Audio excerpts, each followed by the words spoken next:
ప్రభువు నమ్మిన బిడ్డల మన తెగింపు ఏంటంటే, చిన్న వర్షం పడితే ఆగుతాం, అది మన తెగింపు. బంధువులు వస్తే మీటింగ్ మానేస్తాం, అది మన తెగింపు.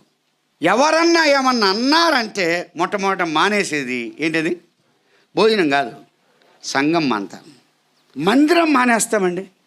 ఏదైనా జరిగిందంటే ఇంకేం దేవుడు అని బైబిల్ పక్కన పెడతాం, అది మన తెగింపు.